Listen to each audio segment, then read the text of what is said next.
1999년이 다 지나가고 2000년이 되려고 하는 그 무렵에 라이프지에서 이 전 세계를 향해서 여론을 조사를 했습니다. 이제 새로운 2000년으로 넘어가는데 과거 2000년 역사 속에서 인류가 살아온 일 가운데서 가장 큰 사건이 뭐냐 하는 것을 조사를 하고, 두 번째, 과거 예수님 이후의 2000년 역사 속에서 우리에게 가장 큰 영향을 준 사람이 누구냐 하는 두 가지를 조사를 해서 발표를 했습니다. 그때 제가 2000년 때에 메모한 사연은 이런 사연입니다. 첫째, 2000년 동안 전 세계적으로 가장 큰 최대의 사건이 1위는 구텐베르크의 금속 활자 발명했다는 겁니다. 여러분, 이 중세 가톨릭 교회가 무식한 신앙이 되는 결정적인 원인이 뭐냐 하면 성경이 없었다는 겁니다. 왜 성경이 없었을까요? 그 당시는 전부가 손으로 베껴서 쓴 가진 사본 성경만이 있었기 때문에 성경을 가지고 있는 곳은 한 도시에서 하나하나 있을까 말까, 또 어떤 수도원이나 하나나 있을까 말까 할 정도의 희귀한 성경때였었는데, 바로 루터가 종교개혁을 하기 직전 한 40-50년 전에 금속활자가 발명됨으로 말미암아 모든 책들이 정보를 유통하게 해주는 이 위대한 공헌이 2000년 역사 가운데서 가장 인류에게 큰 공헌의 일이었다, 그렇게 하나의 통계가 나왔습니다. 두 번째, 콜럼버스의 신대륙 발견이 2000년 역사에서 인류에게 가장 큰 공헌을 했다. 왜? 중세 가톨릭 교회가 열암에서 죽는 데까지 사제의 손이 아니면 이름도 지을 수 없고 학교도 못 들어가고 결혼식도 못하고 죽어도 장례도 못하는 이 마당에서 종교의 이름으로 파문을 한다고 하면 이거는 인생이 끝장나는 겁니다. 그런데 콜럼버스가 신대륙을 발명함으로 말미암아 이렇게 파문을 당해도 우리가 여기만이 사는 곳이 아니라 새로운 신천진지가 얼마든지 있다, 이 눈이 뜨이게 만들었던 신대륙의 발견이 가장 큰 두 번째 공헌이었다. 세 번째는 마르틴 루터가 종교개혁한 사건이 2000년 역사 가운데 큰 사건이었다. 저는 지금 이제 이 마르틴 루터가 어떻게 해서 종교개혁을 이끌었는가를 이제 중점적으로 말씀을 드리려고 합니다만은, 이 마르틴 루터의 종교개혁이라고 하는 것은 비단 기독교계나 일부 종교계만이 인정하는 사건이 아니라 전 세계 모든 인류가 루터의 빚진 심정으로 루터가 인류에게 큰 공헌을 했다, 그렇게 인정을 받는 역사가 있었습니다. 4위는 제임스 와트의 증기기관 발명, 5위는 갈릴레오의 지동설. 제가 좀 흥미있어 보니까 9위는 히틀러의 유태인 학살, 18위는 십자군 전쟁, 33위가 인공위성 달 착륙, 61위가 엑스레이 발명, 63위가 노벨의 다이너마이트 발명. 여러분, 우리 생각에는 굉장한 사건인 것 같지만 전 세계 모든 사람들이 바라볼 때에는 그보다 더 큰 사건이 이런 사건이었다. 아울러 과거 2000년 동안 전 세계에서 가장 큰 영향을 미친 사람이 1위가 누구냐? 토마스 에디슨. 에디슨이야말로 인류에게 가장 큰 영향을 미친 인물이다. 2번은 콜럼버스가 탐험가로서 인류에게 영향을 미쳤고, 3위가 역시 마르틴 루터 종교개혁자가 우리 인류에게 영향을 미쳤다. 이런 통계를 보게 됐습니다. 여러분, 우리는 이제 이 루터라고 하는 분의 종교개혁을 알기 전에 과연 전 세계 모든 사람들이 왜 루터가 우리 인류애들에게 그렇게 많은 공헌을 했다고 하는 그 이유가 뭘까? 저는 한번 생각을 해봤습니다. 저는 이 생각해 본 것 가운데 한 두세 가지 저 나름대로 한번 루터에 대한 이해를 하게 되는데, 첫째는 이 루터야말로 우리들에게 참다운 민주주의의 이상을 실현하게 해준 사람이 아닌가 하는 생각이 듭니다. 여러분이 잘 아시는 바와 같이 고대의 민주주의라고 하는 것은 그리스에서 출발을 했지 않습니까? 이 고대 도시국가에서 민주주의라고 하는 말이, 데모크라시라고 하는 말은 인민이라고 하는 데모스라고 하는 말하고 권력이라고 하는 말이 그라티아라고 하는 말이 합쳐진 말이 데모그라티아, 그것이 데모크라시가 됩니다. 그래서 민주주의의 기본 골격이라고 하는 것은 다수에 의해서 결정된 것이 소수보다 낫다고 믿는 원리가 하나의 그리스에서부터 시작이 됐었습니다.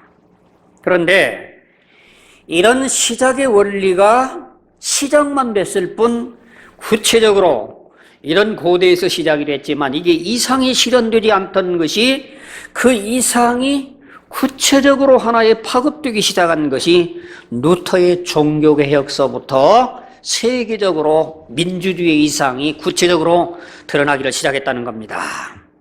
여러분 잘 아시는 바와 같이 17세기, 18세기 시민혁명 이후에 전제적인 군주주의가 붕괴되기 시작을 하고 근대 국가들이 형성되면서 민주주의라고 하는 말이 모든 사람 앞에 익숙하게 됐고, 저 유명한 존 스튜어트 밀이 자유론이라고 하는 책에서 신체의 자유와 종교의 자유와 사상의 자유와 재산권 보장의 자유와 단결의 자유가 진정한 민주주의다. 이 같은 사상에 하나에 몰입해가지고 사유재산의 불가침 원칙이 오늘날 나타난 것이 자본주의라고 하는 모습으로 나타나고, 민주주의를 철저하게 지켜보겠다고 하는 것이 오늘날 공산당 선언으로 이끌어진 것이 아닌가. 그런데 이런 사상이 제2차 세계대전이 벌어짐으로 말미암아 이제 파시즘에 대한 그런 공포에서 일어난 모든 세계 모든 사람들이 새로운 민주주의의 원칙으로 세계 인권을 선언하기를 시작을 합니다. 그래서 이제는 정치, 경제, 사회 체제가 이데올로기를 통해서 초월을 해서 세계의 모든 국가들이 자유권과 참정권과 사회권을 기본 인권 보장의 카탈로그로 인정하는 민주주의가 새롭게 형성됐다고 보는 겁니다. 저는 지금 무슨 말씀을 드리려고 하냐고 하면, 민주주의의 이상은 그리스에서 나왔지만 그 민주주의의 이상이 제대로 떠밀려갈 수 있는 길을 열어놓은 게 누구냐?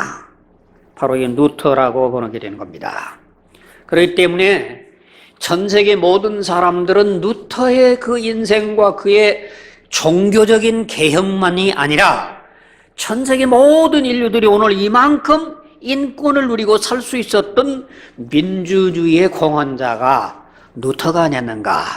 그래서 종교를 떠나서 전 세계 모든 사람들이 루터를 금세기에 있어서 뿐만 아니라 인류 2000년 역사에서 수많은 공헌한 사람으로 기억되는 게 아닌가, 그런 생각을 해봅니다.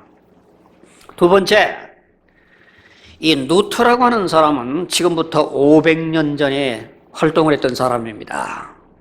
1517년에 종교개혁이 시작이 됐으니까 금년이 2010년이면 3년이 모자란 분명히 500년 전 시대입니다.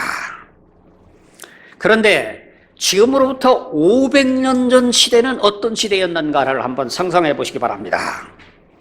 여러분이 잘 아시는 바와 같이 이태리의 유명한 물리학자요 천문학자요 수학자인 갈릴레이가 당시 교황청의 신앙인 천동설을 부인하고 코페르니쿠스의 지동설을 지지하게 되는 그 이유 하나만으로 종교 재판을 회부를 받게 됩니다. 그래서 이 과학자가 자기의 소신을 접어놓고 교수 활동이 금지당하고 저술 활동도 금지당한 채 피렌체 교회에서 유폐 생활을 하다 죽는 때가 바로 500년 전 시대였었습니다. 그뿐만 아니라 500년 전에는 라틴어 성경만 사용된다는 가톨릭 교회의 규정 때문에 영어 성경을 번역했던 위클리프라든지 텐델이라고 하는 사람은 그가 죽은 사후에도 시체를 끄집어내서 이 화형을 해가지고 그 뼈가루를 강가에다가 뿌릴 정도로 잔인하게 통제를 했던 그런 과거 시대가 500년 전 과거의 종교 시대였었습니다. 체코슬로바키아의 프라하 대학의 총장했던 존 후스라고 하는 분은 그가 소신대로 믿는 신앙을 가지고서 학생들에게 가르칠 때에 이것이 가톨릭 신앙과 맞지 않는다고 로마로 소환을 할 때에 소환 명령을 받은 이 프라하의 존 후스는 자격이 없는 교황에게는 내가 복종할 의무가 없다고 거부를 한 이 존 후스를 강제로 소환을 해서 그가 로마에 가자마자 콘스탄스 회의에서 화형을 해서 죽여버렸던 것이 바로 500년 전 시대였었습니다. 여러분, 지금으로부터 500년 전은 종교라고 하는 이름 하에서 전체 모든 사회와 정치와 과학과 학문이 철저하게 봉쇄되는 중세 암흑시대 철권의 시대가 이것이 깨지기 시작하는데 그게 누가 깨기 시작했느냐? 이런 권위주의를 청산한 것이 바로 루터였다는 얘기입니다.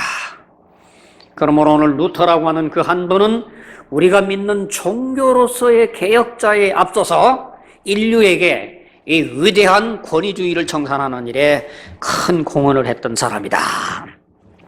세 번째, 루터는 위대한 휴머니즘의 모범을 보여준 하나의 지도자였다.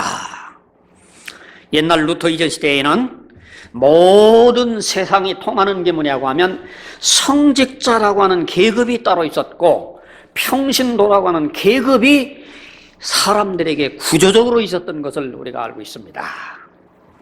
여러분, 그래서 성직자라고 하는 것은 그 직무가 성스럽기 때문에 일반 평신도와 다른 신부님을 믿게 하기 위해서 가톨릭교에서는 어떤 일을 하냐고 하면 성직자만은 잔과 떡을 같이 먹어도 평신도에게는 지금까지라도 잔을 주지 아니하고 떡만 주게 되어 있는 것이 하나의 과거의 중세교회의 모습이었었습니다.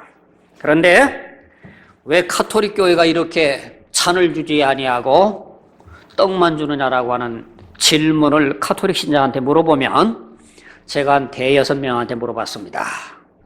제대로 대답하는 사람이 한 분도 없었습니다. 뭐 이 말 저 말 얘기를 하지만 정확한 대답을 하지를 못했지만 분명한 것은 1545년부터 63년 트렌트 종교회의에서 이들은 영원히 평신도라고 하는 이 신분과 성직자라고 하는 이 신분을 구별놓는 방법으로서 제도적으로 모든 평신도들에게는 잔을 못 가질 수 있도록 성직자 회의에서 결정을 해놓은 겁니다. 이런 잘못된 모든 것들을 타파할 수 있도록 이거를 깨부신 분이 누구였는가? 바로 루터라고 하는 위대한 분이었기 까닭에 우리는 이 루터에 대해서 과연 2000년 동안 인류 역사 가운데서 우리들에게 큰 영향을 준 위대한 인물이라고 하는 것을 우리는 인정을 하고 우리는 그분에 대해서 참 조심스럽게 고마운 마음과 그분의 인생에 대해서 우리는 호기심을 갖고 배울 수 있기를 바라는 마음으로 서론을 말씀을 드립니다. 우리는 그렇다고 하면 이런 루터라고 하는 한 사람이 과연 종교개혁을 일으켰느냐 하는 얘기입니다. 그럴까요? 전혀 그렇지 않습니다.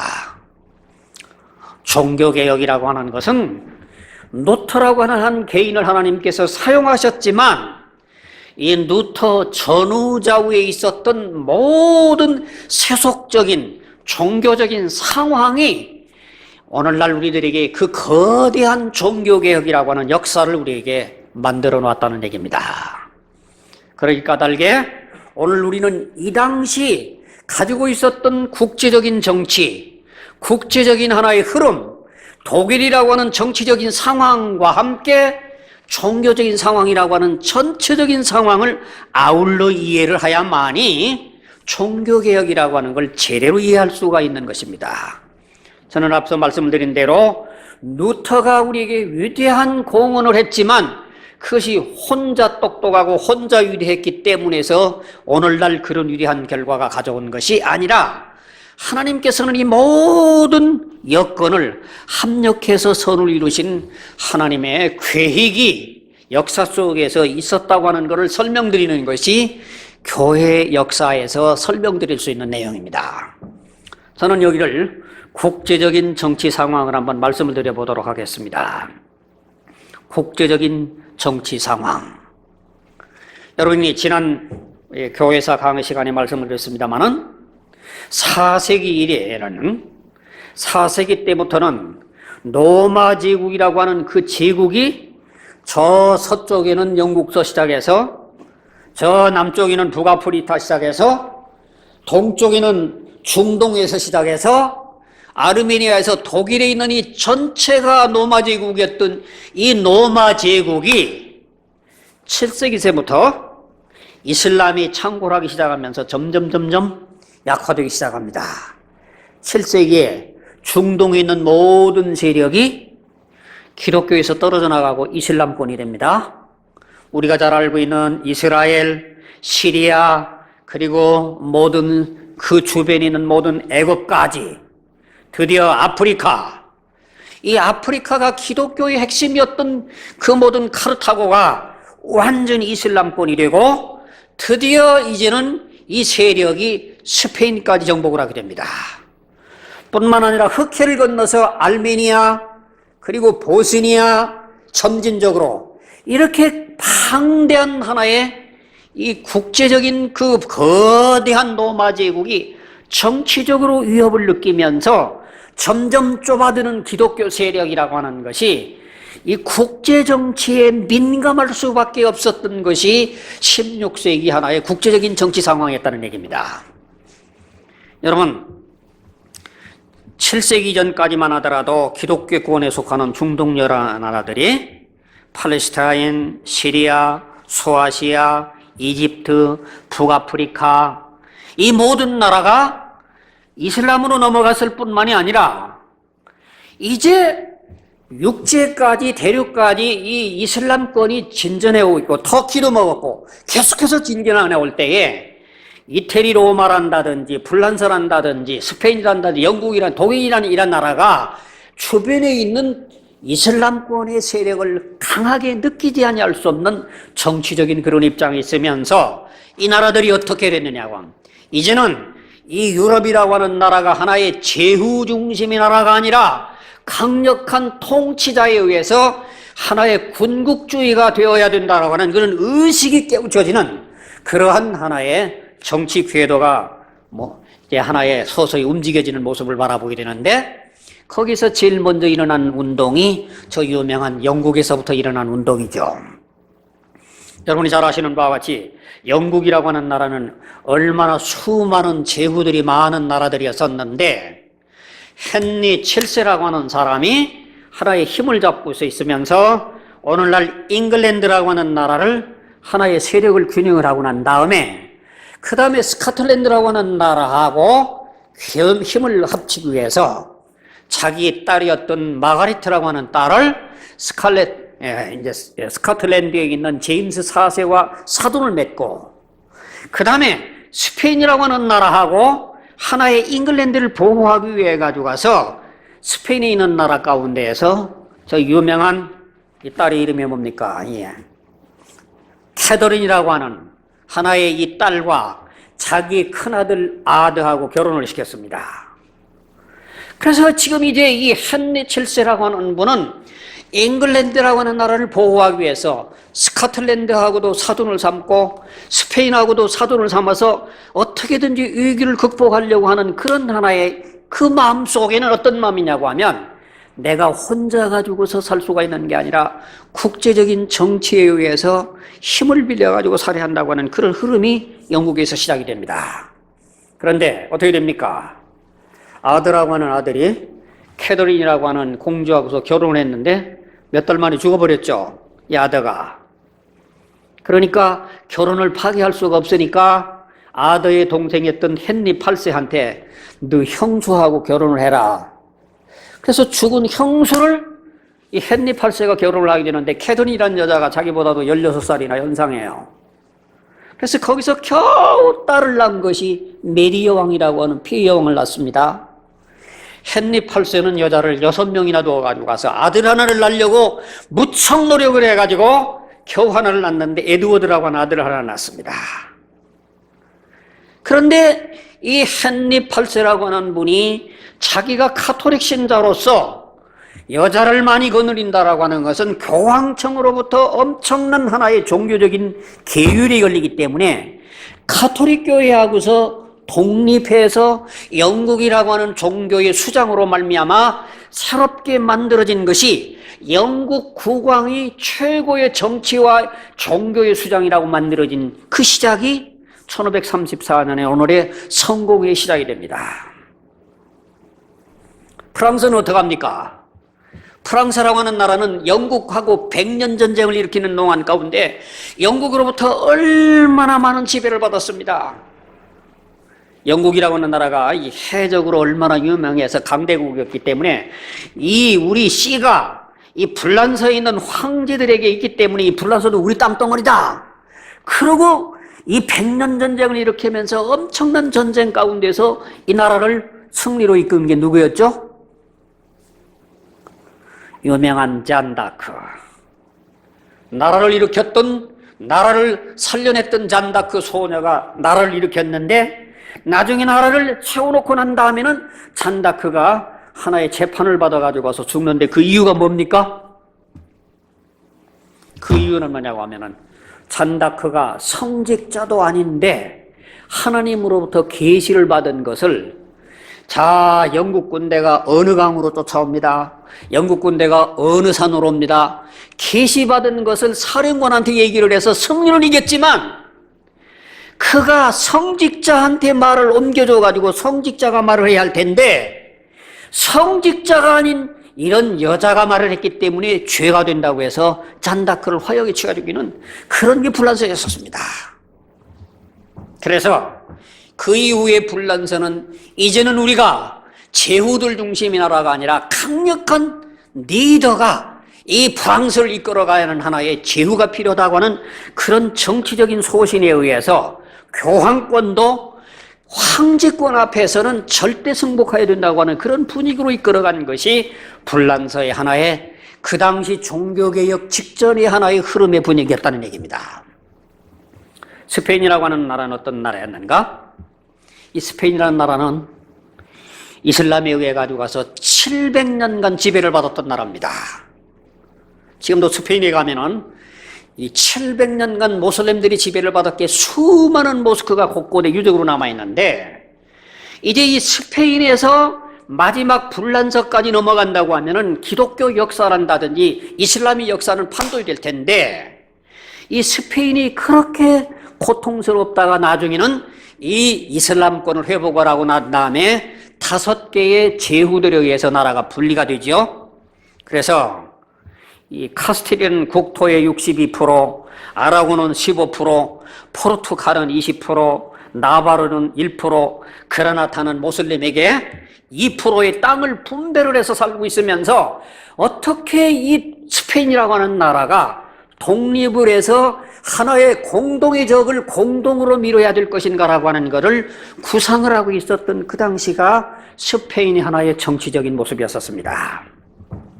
제가 말씀드리려고 하는 이탈리아라고 하는 나라, 참 이탈리아라고 하는 나라는 정말 정치적으로 참 복잡한 나라였었습니다.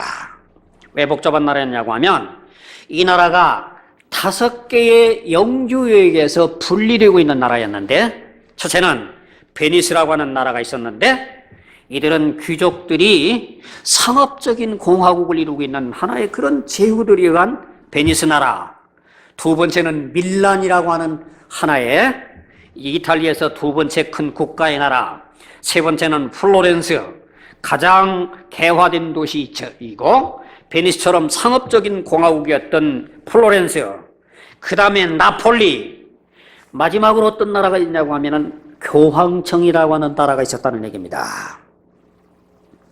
그런데 이 교황청이라고 하는 나라는, 나머지 4개의 나라는 이태리 나라에서 자국적인 힘을 가지고서 자생적으로 힘을 모아야 되지만, 이 교황청이라고 하는 이 나라는 스페인이든지 프랑스라든지 영국이라든지 독일이라고 하는 나라의 황제들에게 우리가 가지고 있는 하나의 교황권이라고 하는 신앙의 권리를 가지고 자기네들이 불리하기만 하면 아무 때든지 영국의 파병을 불러들어오고, 아무 때든지 스페인을 불러들어오고, 아무 때든지 프랑스 힘을 불러들어오기 까닭에 가장 교활한 정치가 교황청 정치였습니다.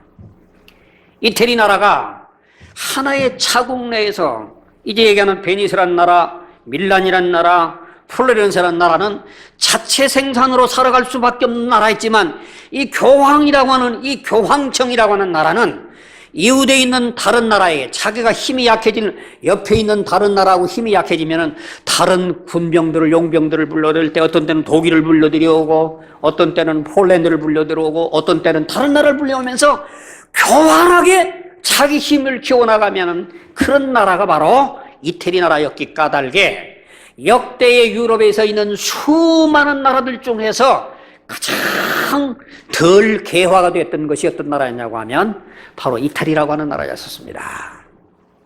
그것이 하나의 그 당시 모든 주변에 비해서 엄청나게 뒤떨어진 나라가 이태리라고 하는 나라였는데, 이태리에서 시작된 모든 문물은 어디 가서 꽃을 피우게 되느냐 하면은 독일이라고 하는 나라에 가서 꽃을 피우게 됩니다.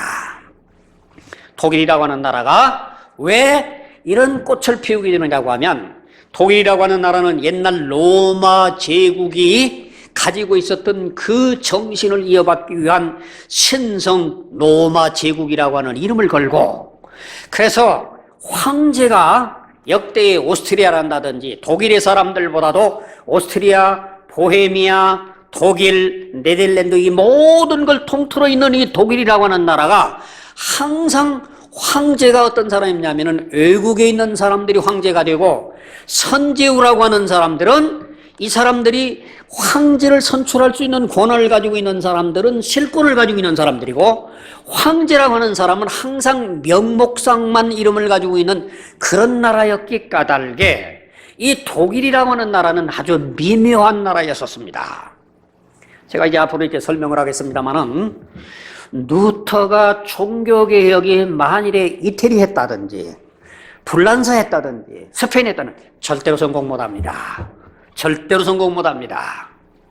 성공할 수 있었던 그 결정적인 것은 독일이라고 하는 국가 정치 체제가 하나의 황제라고 하는 분은 스페인이 황제란다든지 오스트라리아 황제가 하는데 그들이 결제를 받아야만 모든 일을 하도록 만들어 놨는데, 황제를 뽑는 사람은 누구냐고 하면 독일의 7 선제후였었어요. 그러기 까닭에 황제가 있기는 있지만 실권은 누가 가지고 있는 제후들의 힘이 있는데, 제후들 가운데에서 로마 카톨릭에 공헌을 하는 사람도 있었지만 루터의 편에 서서 루터를 돕는 제후들에 의해서 독일에서 있는 정치 힘이라고 하는 것이 분리가 되면서 이곳에서 모든 종교개혁이 집산이 되면서 종교개혁을 이루게 되는 놀라운 정치적인 역할을 감당하게 됐다는 얘기입니다. 이해되십니까? 예, 제가 말씀드리는 내용은 하나의 그 정치적인 상황을 얘기를 하는 건데, 한 개인이라고 할지라도 그 역사의 상황이라고 하는 것은 무시할 수가 없어요. 제가 이 정수영이라고 하는 저 개인이 1940년생입니다. 이 1940년이라고 하는 역사를 여러분들 별로 기억을 안 해도 좋지만 잘 보시기 바랍니다. 1940년이 5년 후에 45년에 해방이 됐습니다. 언제가 해방이 되냐면 8월 15일 날 해방이 됐습니다. 그래서 저는 6살에 초등학교를 들어갈 때에 아마도 그때만 있었던 일입니다만은 초등학교 입학을 8월 달에 입학을 하는 것이 제 인생의 시작입니다. 요즘 모든 사람들은 3월 달 입학이라고 하는 상식을 알고 있지만 저만은 초등학교 입학을 8월에 합니다. 그런데 그 이후에 5년 후에 1950년에 한국전쟁이 생깁니다. 제가 10살 먹었을 때 일입니다. 한국전쟁이라고 하는 그 전쟁 속에서 저는 공산당이 어떤 존재라고 하는 것을 눈으로 똑똑히 알았기 까닭에 교본을 안 봐도 무슨 전교조란다든지 무슨 교본을 안 봐도 나는 너무나도 체험을 했기 까닭에 공산당이 어떻다고 하는 것을 실감 있게 알고 그 사람들을 체험해 봤기 때문에 똑똑하게 알고 있습니다. 제가 1960년대는 제가 나이 20살이 돼서 대학을 들어가기로 했습니다. 근데 60년도에 무슨 일이 일어나죠? 4.19가 일어납니다. 이래봬도 저는 4.19 때 이런 데모가 일어나고 난 다음에 그저 이 대학에서 서울을 돌아다니면서 옛날에 세브란스 병원이 어디 있었냐고 하면 지금 서울 역전 앞에 있는 세브란스 건물 그 앞에서 그게 세브란스 병원이었습니다. 그때 병원에 가보면은 피 흘려있는 죽어져가는 많은 학생들에게 이 신학대학 학생들이 이제 뒤놓고 사후에 약방문으로 뭐 할 거냐 그래서 헌혈을 하는 겁니다. 제가 지금은 그래도 나이가 들어서 배라도 나오고 얼굴에 살이라도 있는데 제가 20대 빽빽한 이 총각이 이제 수혈을 하겠다고 해가지고 가서 피를 뽑는데 500, 600cc를 뽑아내는 거예요. 그러니까 피 뽑아주고 내가 쓰러져 버렸어요. 그리고 4월 26일 날은 지금 4.19 유족회 있었던 이기붕이 집에 가서 막 깃발 들고 말이죠. 버스에 올라타가지고 가서 저는 이래봬도 4.19 참여 하나의 동지 중에 하나입니다. 제가 자랑하려고 하는 얘기가 아니라 체험을 얘기하는 겁니다. 그 다음에 1961년에 5.16 혁명이 났어요. 그래서 저는 이제는 빵빵군번으로 대학생으로서 당연히 8년짜리만 군대를 갔다 오면 되는 거를 진기비 연기비 해가지고 가서 66년도에 계속 연기를 해가지고 군대 복무로 장교로 들어가면서 군목으로 들어가게 됐습니다. 저라는 인생이 70밖에 안 살았지만 이 정치적인 상황 속에서 타에 의해서 밀려가면서 내 인생을 궤도수정을 하며 계속적으로 여러 가지 모든 인생이 생겼던 것처럼 마찬가지로 지금 이 유럽이라고 하는 사회가 정치적인 경제적인 이런 모든 여건들이 이렇게 루터로 하여금 종교개혁을 성숙하게 만들어가는 여건들이 스페인에서 영국에서 독일에서 이태리에서 폴란드에서 만들어졌던 여건들이 집약적으로 모아졌기 까닭에 그때 그거를 불꽃을 튀기면서 진행을 시켜나가는 루터의 개혁이 굉장한 파워풀한 하나의 역할을 하게 되는 계기를 마련해줬다. 그런 하나의 정치적인 상황을 말씀을 드리고 두 번째 제가 여러분에게 꼭 말씀드려야 될 중요한 사실은 뭐냐고 하면 이 국제적인 무드가 여러분 독일이라고 하는 나라 여러분들 유럽에 가보시면 아시지만 이태리에서 무슨 이게 넘어가면 그냥 기차 타고 가면 이게 독일이고 이게 거기고 거기지만 우리나라처럼 이렇게 갈라져 있는 데가 아니기 때문에 이때의 영향력이라고 하는 건 국제적인 영향이라고 하는 걸 절대로 무시하면 돼요. 우리나라는 일본에서 오든지 중국에서 오는 영향은 직가고지만은 이거 밖에 미국에서 영향을 나면 굉장히 더디운 거기 때문에 우리 생각을 하면은 안 되고 옛날에는 이제 유럽이라고 하는 것이 한 덩어리였기 까닭에 얼마나 많은 영향을 미쳤는데 그 유럽 전체에 미쳤던 그 당시에 종교개혁이 있었던 그 당시 가장 큰 영향을 미쳤던 게 뭐냐면 르네상스라고 하는 얘기입니다. 문예부흥운동. 여러분들이 문예부흥운동이 얼마나 우리들에게 큰 역할을 하게 되는지를 우리가 참 많이 깨우치게 되는데 1000년 동안이나 굳게 갇혀 있어서 중세 역사 속에서 여러분 한번 지적해 보시기 바랍니다. 중세 역사 속에서 문명이라고 하는 거, 어떤 예술품, 조각품 빼놓고 난 다음에 이 1000년 동안 스콜라 신학이라고 한다든지 스콜라 신학 외에는 무엇이 중세교회가 우리에게 남겨준 유산이 뭐가 있습니까? 그렇게 깜깜한 속에서 눈을 뜨기 시작하는 게 언제부터 눈을 뜨기 시작하냐면은 십자군 전쟁 이후로 말미암아 저 십자군 전쟁에 가서 터키를 정복을 하고 그리스를 갔다 왔던 모든 사람들이 문물을 가지고 돌아와서 새로운 원전 연구를 통해서 새로운 연구를 통해 가지고 문학과 모든 사상이 발전되기 시작을 하는데 여기 제일 먼저 나왔던 것이 저 유명한 단테의 신곡이라고 하는 하나의 작품이 나오죠. 단테의 신곡에서 뭐라고 얘기합니까?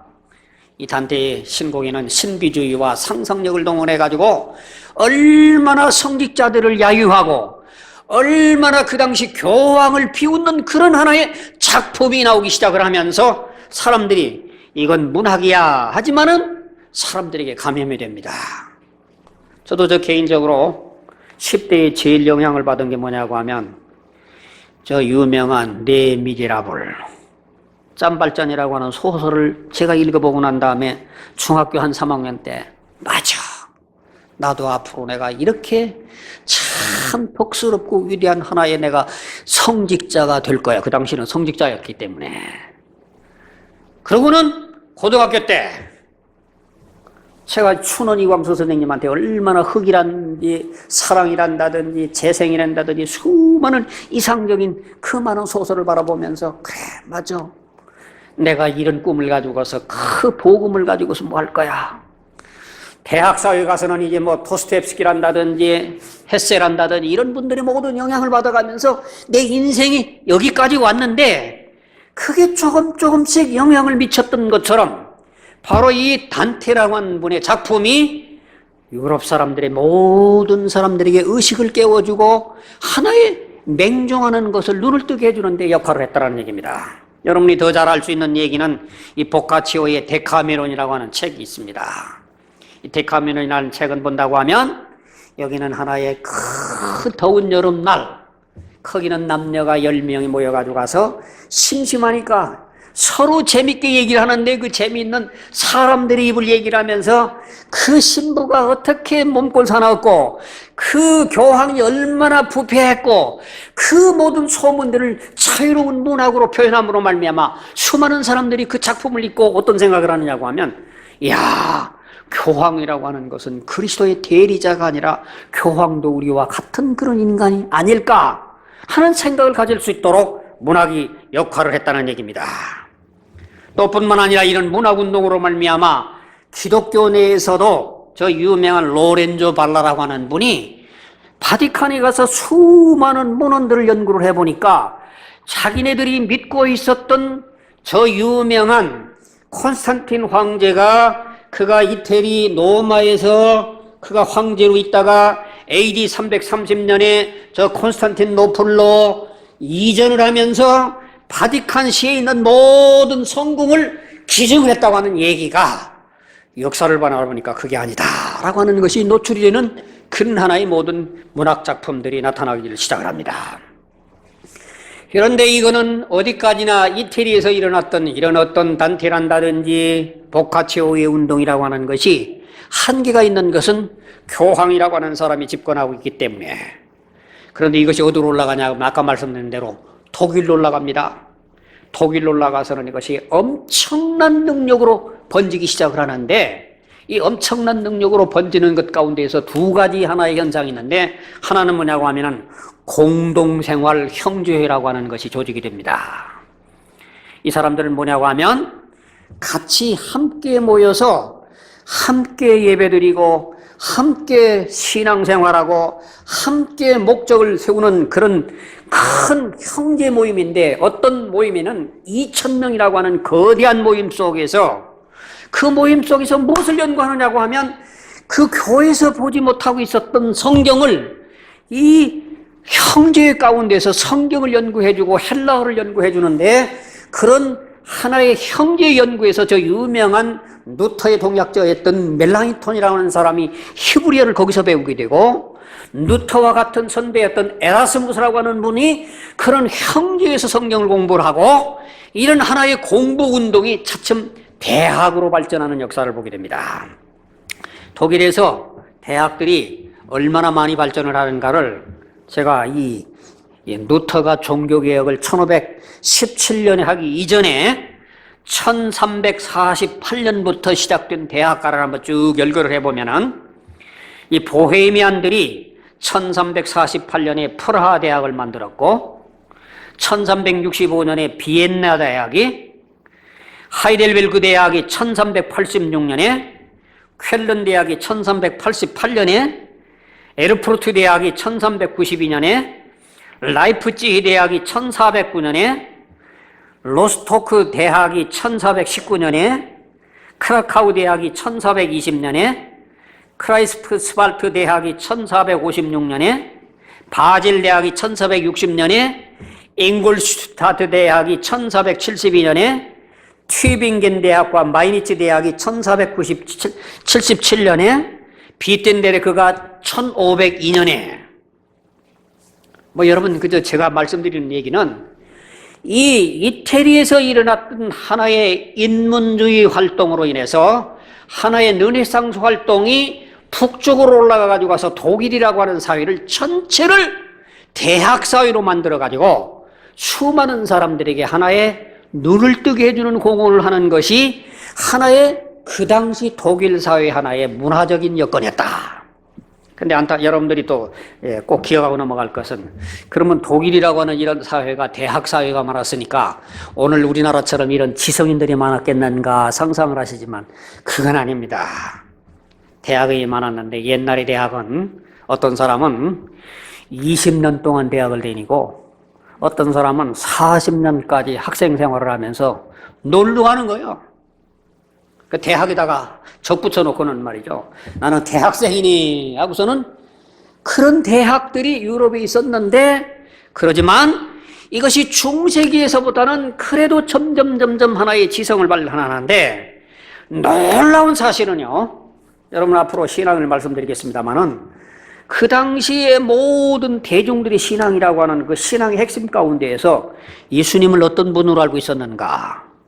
우리는 예수님은 안 믿는 신자들이라도 예수님은 하나님의 아들이고, 예수님은 우리를 구속주고, 예수님은 우리의 중보자이시고, 예수님은 우리의 모든 구세주라고 하는 정도는 다 알고 있는 사실입니다.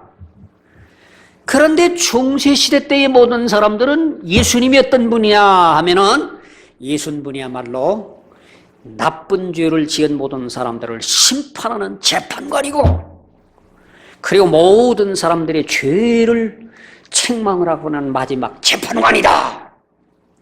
이 중세시대 때의 루터의 종교개혁 이전까지, 대학이 발견되기 이전까지는 전부가 예수님에 대한 인식이 완전히 굴절되어 있는 겁니다.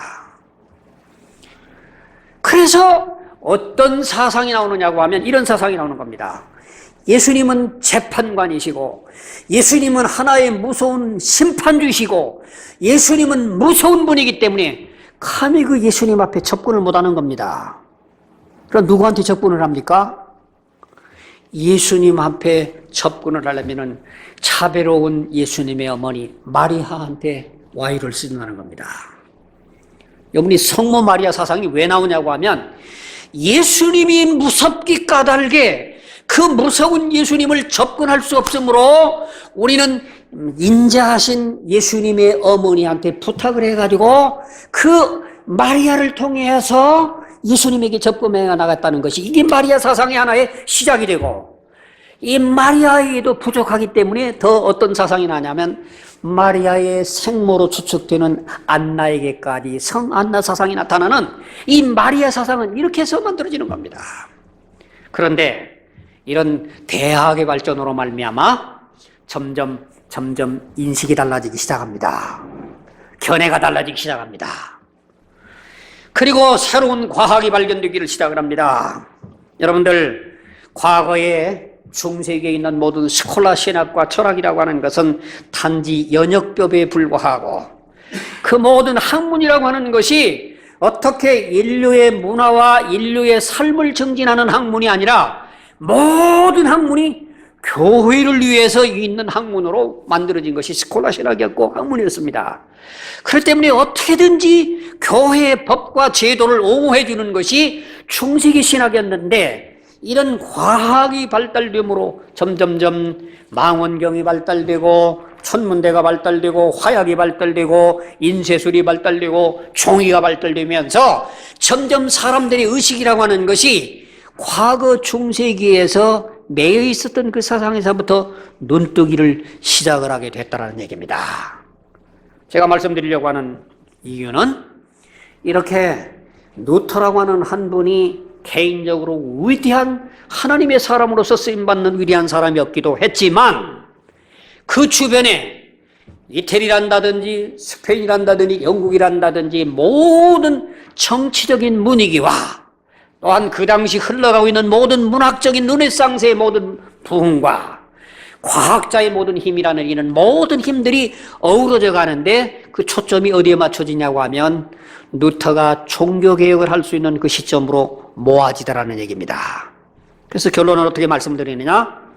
하나님께서 가장 정확한 때에, 가장 좋은 때에 모든 환경을 예비해 놓으시고 하나님께서 종교개혁을 이루음으로 말미암아 오늘날 우리 전 세계 모든 인류에게 이렇게 깜깜한 암흑의 세계에서부터 자유함으로도 자유롭게 예배를 드릴 수 있는 그 길을 열어놨던 그 길이 하나님이 예비된 축복의 길이었다고 하는 그런 결론에 도달하게 된다는 얘기입니다. 여기까지 하고 쉬었다가 다음에 하도록 하겠습니다.